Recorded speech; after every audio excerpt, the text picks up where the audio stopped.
Well, thank you all for coming today. The purpose of this press conference really is to make sure that our community is fully aware of the bond proposition that's being presented to our voters on May the 3rd. In the fall of 2024, more than 60 individuals from our community came together and studied the district's facilities. They heard demographic reports, facility reports, reports from our instructional staff, architects and engineers, and they came back to our Board of Trustees in December with a list of projects that should be considered for a bond proposition. The Board of Trustees and Dr. Kingman, to my right, in February, called a bond election for May the 3rd that reflects the recommendation of our citizens and that committee that worked so diligently in the fall. This bond proposition that's being presented is to address aging facilities in our community, to construct a new Glen Middle School with renovations to Lakeview High School, Central High School, Fannin Elementary, McGill Elementary, and Crockett Elementary. And the purpose of this bond election beyond the construction is to address deferred maintenance needs that the district has, as well as safety and security for all campuses in the district.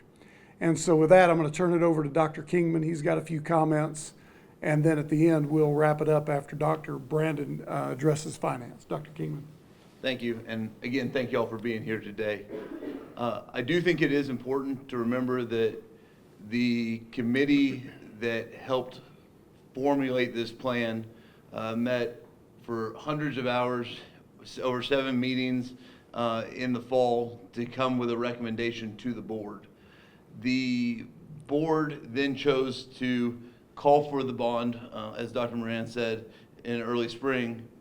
And when we did that for several reasons. One, we did it because the facility committee, made up of people from our community, felt that going forward the bond that was proposed was not just putting Band-Aids on facilities, but actually giving us facilities that could sustain us for 70 years like many of the facilities have in the past. So making lasting renovations that are sustainable. I think it's important to understand that, yeah, it is a big bond, but that it's a bond that is meant to have a lasting effect. It's not just putting a Band-Aid on a problem and then asking for another Band-Aid 2 or 3 years down the road.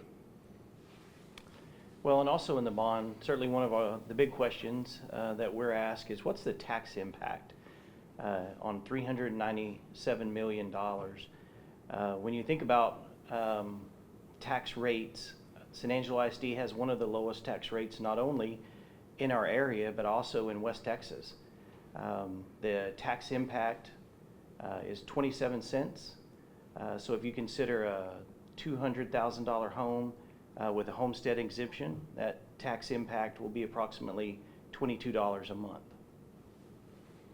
I think it's important to note, as this bond election is called, and we have the early voting starting on the 22nd of April through the 29th, and then the election day on May the 3rd, that the purpose of this really is to address the fact that we have, in the last 27 years or so, passed one bond out of 7 that have been presented to this community, which has resulted in quite a large number of deferred projects across the district with regard to mechanical, electrical, and plumbing, rooftops, and HVAC units that will need attention. So the bond will address safety and security, again, for every campus in the district, deferred maintenance for every campus in the district, and then address those major projects that I mentioned earlier with regard to Lakeview, Central, Fannin, Crockett, McGill.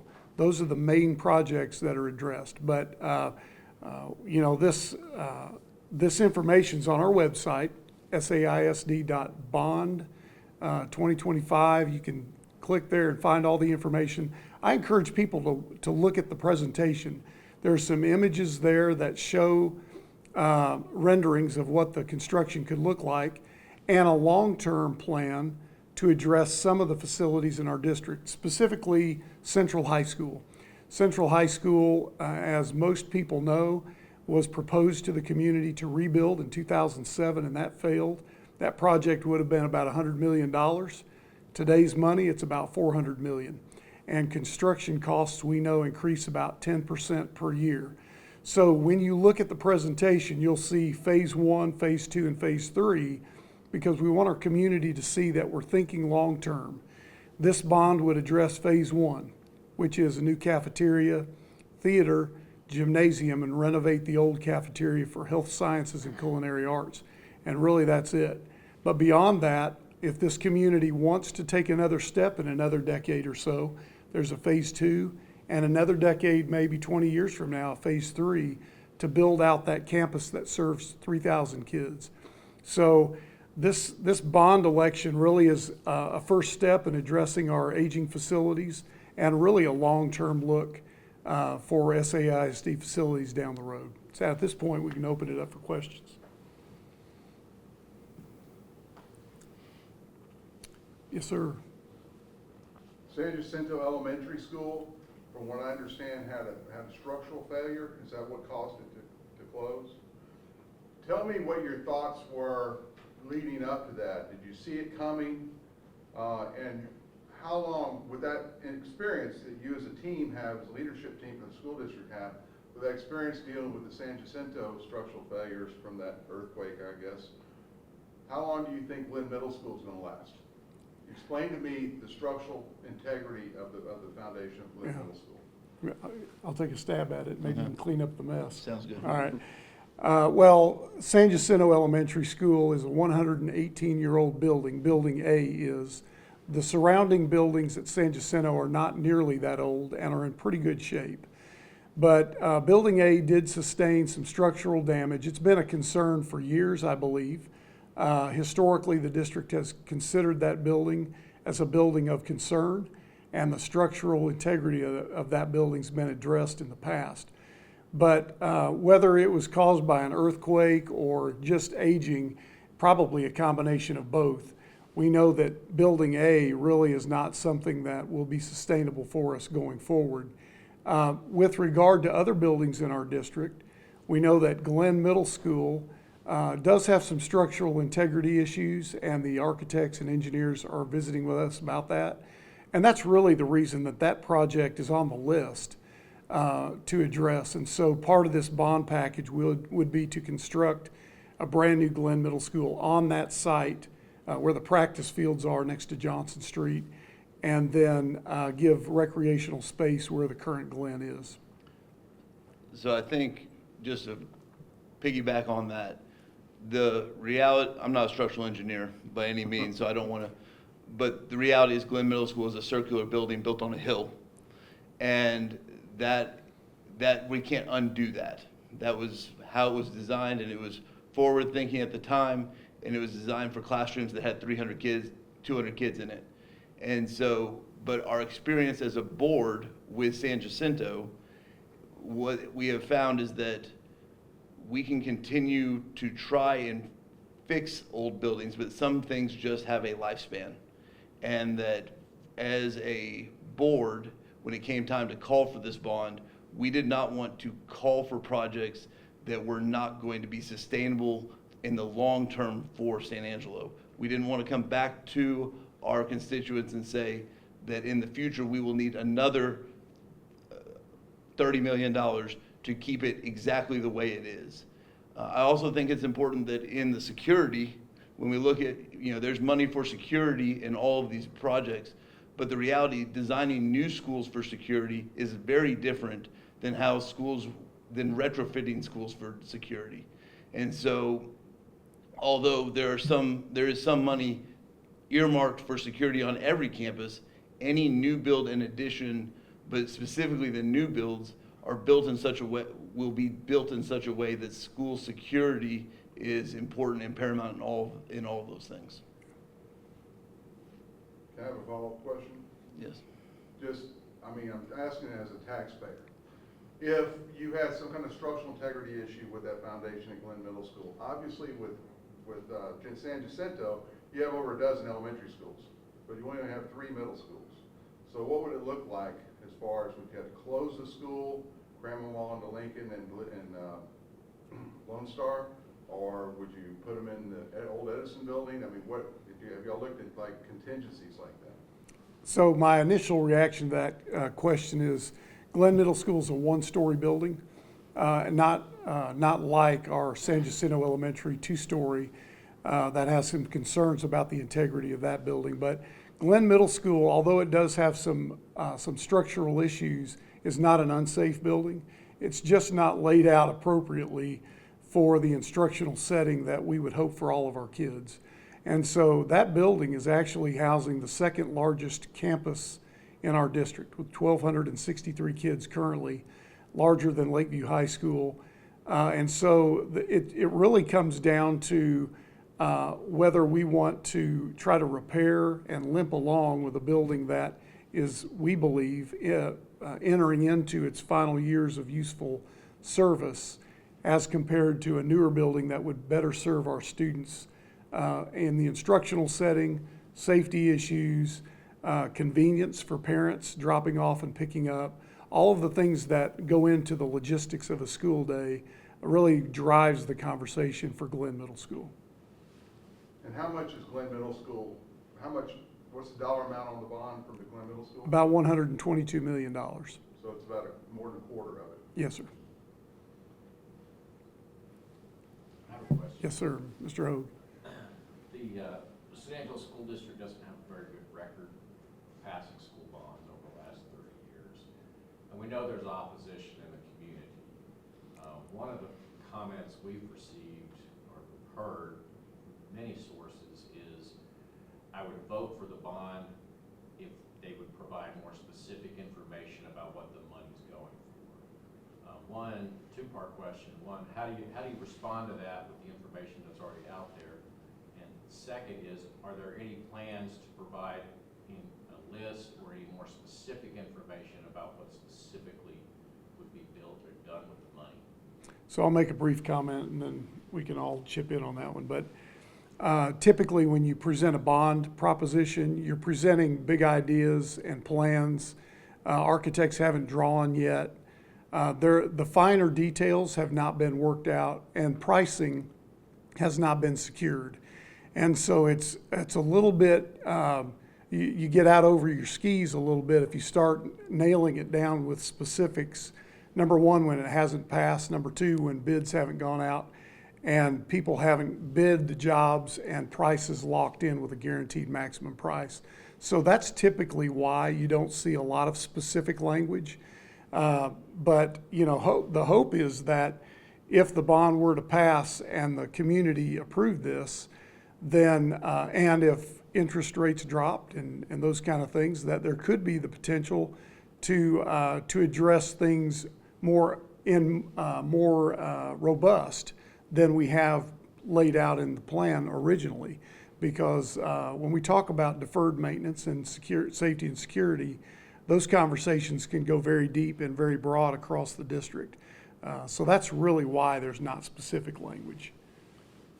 I will say that when we picked Park Hill to help us with the initial assessment, part of the reason is that they do work in West Texas. And so when we're looking at pricing of building a new middle school, we have pricing for things that they have done in Abilene and Lubbock over the last several years. And so it gave us confidence in the fact that the numbers we're using would be close. But the reality is it costs money to get plans. And we don't want to spend money that could be used on education for the children, because that would have to come out of our M&O balance, our M&O budget at the moment to pay for those plans, whereas that money would come out of the INS or the bond budget once the bond was passed. Well, it's sort of a chicken and egg kind of thing, isn't it? Yeah. You're asking the voters to trust you with close to $400 million, but you can't really tell them what you're going to spend that money on. How does the district address with that, with the issue of transparency and trust with the voters as they go to the election on May 3rd? How do you get over that? The bond presentation really, I think, does a great job of laying out the idea of what projects are being presented. And, you know, the specific details of, for instance, constructing a new Glen Middle School, the specific details of that would have to be hammered out.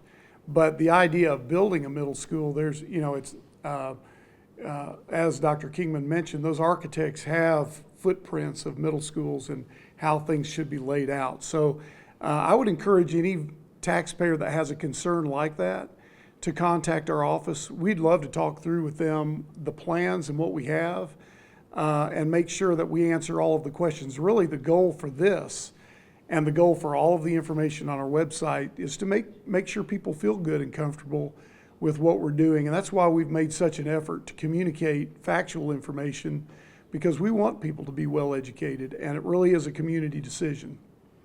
Well, and Dr. Kingman's made a good point to that. Within Park Hill, having done work in West Texas, they've got estimates, recent estimates. There's always going to be escalation, you know, 10% a year or more. Different projects come in, you know, once you do the foundation or soil testing and things of that nature. But each one of those projects are based on a facility assessment.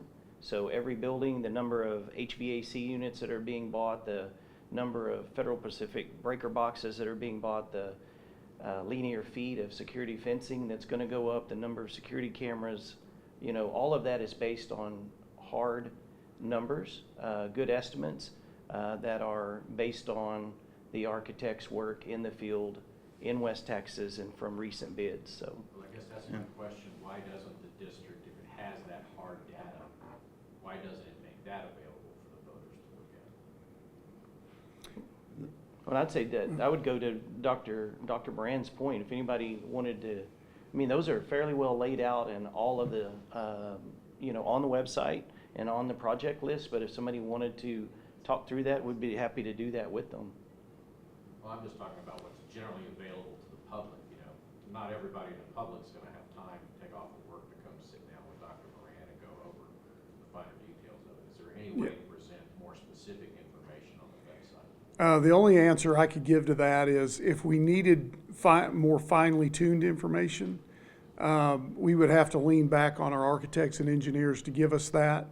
I just need to know what people want beyond what we've already given them. I think generally, you know, if an individual has that level of concern, we probably need to talk more about just the bigger issues that are at hand, because I'm not sure that that's going to sway a person to vote yes or no, honestly.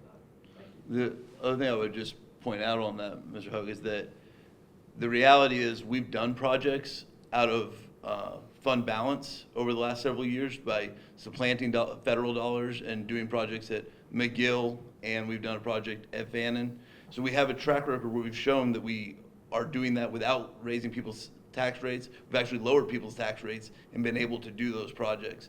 And so we have an elected board, and we have a track record where we've lowered tax rates and been able to get projects done by being good stewards of the taxpayer dollar. And at some point, people have to trust that people are being good stewards of the taxpayer dollar, and that whether they choose to trust that or not, but the reality is our track record is good for that. You know, this election season, taxpayers will have to decide on a bond regarding the Coliseum and obviously involving SAISD. And those are two big things, you know, it's depending on what they fancy at that point. What would be your message to the taxpayers out there who are really having to go to the plate and decide on what is best for our community? So as a school employee and as a board member and employee here, we want to tell you the facts. We can't really advocate, obviously, for or against, but I think the important thing to note is that our community has not had a great record of passing bond elections. And so we find ourselves with a list of projects that we cannot manage from our maintenance and operations budget. The only mechanism in Texas for public schools to build new facilities or renovate facilities on large-scale projects is through a bond election. And so it comes down to the common good conversation. I've got grandchildren in Texas in another city, and voters in that city are voting to approve bond elections to provide safe and secure and appropriate facilities for my grandchildren. And so in this town, in this community, we find ourselves at a crossroad where people may have to decide for or against, whatever they choose, to either support or not, but with the idea that it's the common good. Public schools can only be constructed through bond elections by local taxpayers. And that's why this is such an important decision, because once buildings are built correctly, they last for 2 to 3 generations. And so that's why it's being presented to the taxpayers.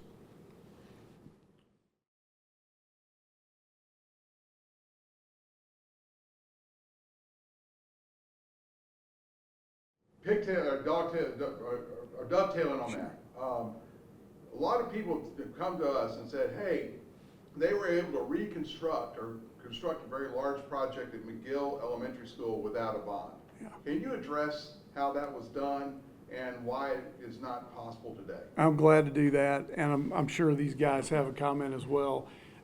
ESSER funds through the COVID relief program were given to our district, and the district made a wise decision to use those funds to build instructional facilities for our kids, both at Fannin and McGill, and to really kind of right-size those campuses as we consolidated and closed Altaloma and Austin.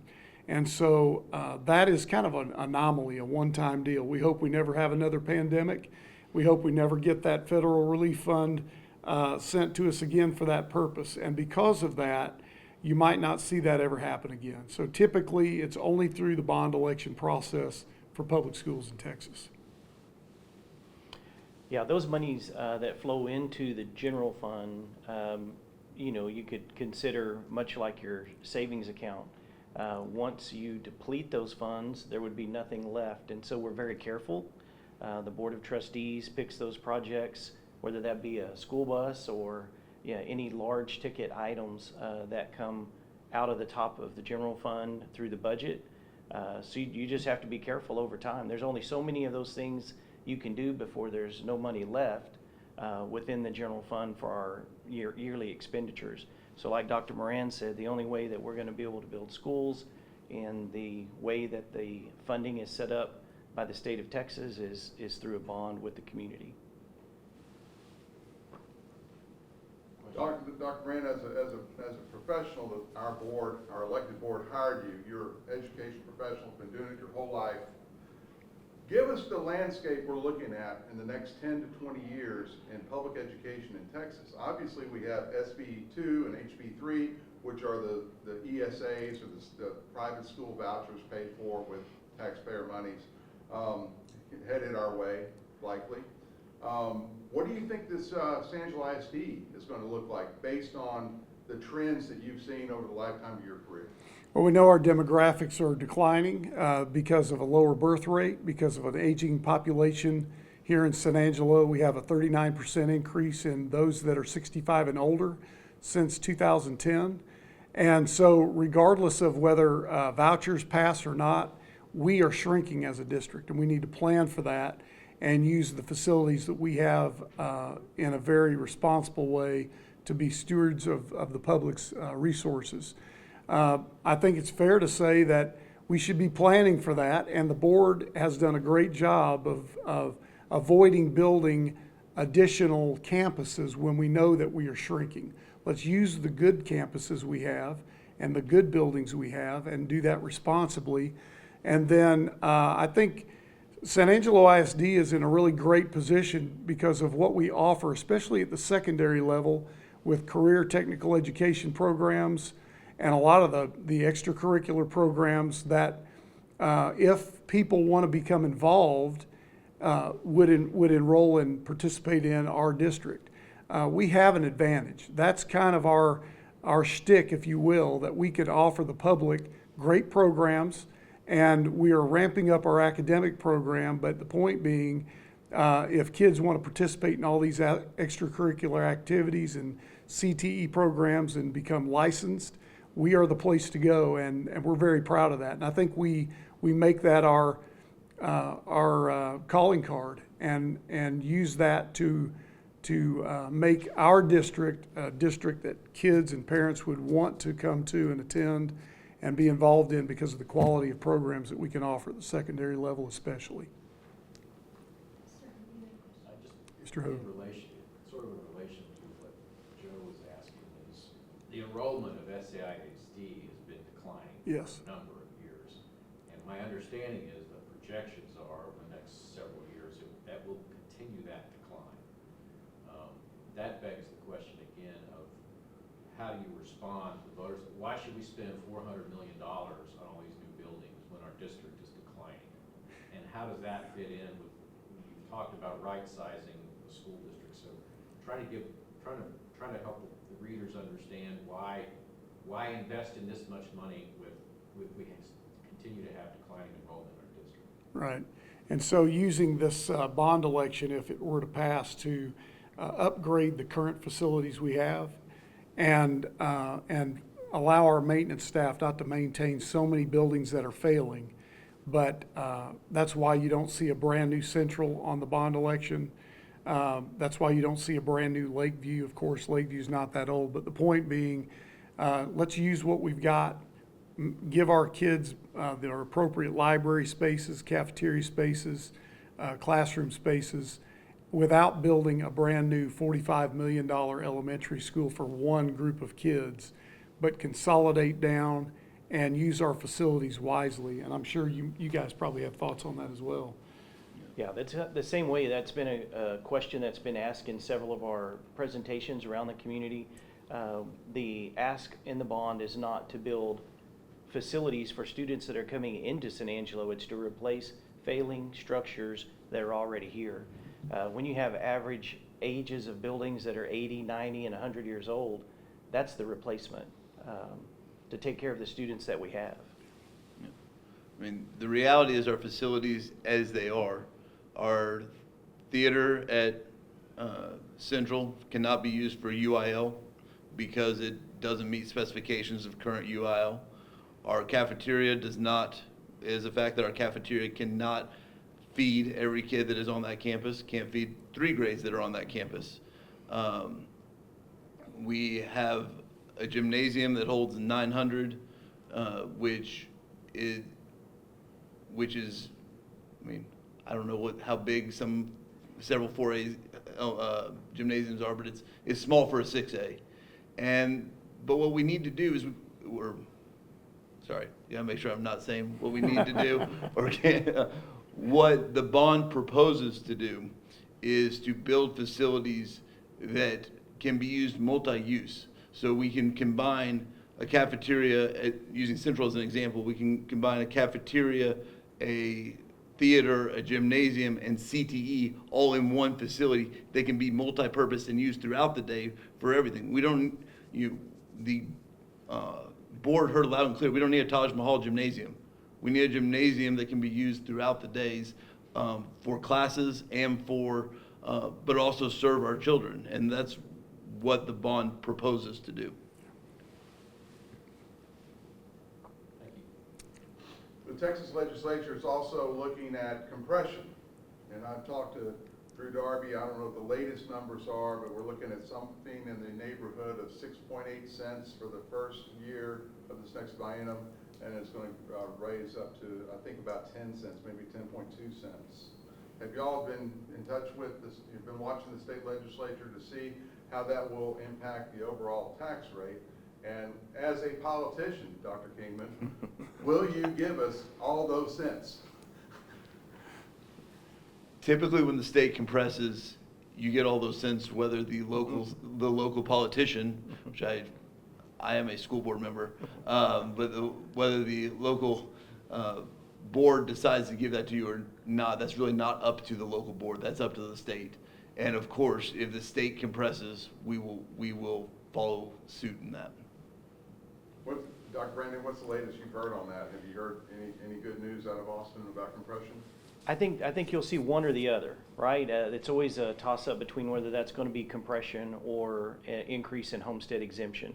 I think the taxpayers will find relief in one avenue or the other once the Senate and the House come together on that.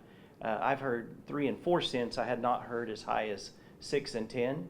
But I know the district, just like Dr. Kingman said, anytime there's a compression, that's been passed to the taxpayers in lower tax rates. And I'll add that, there's a big question mark about sustainability for this tax compression movement. How long can the state sustain this? We're thankful that we're in good times now, but we also know from history that we will have, at some point, we'll have some low spots in our economy. And just how this is going to play out is still a big question mark.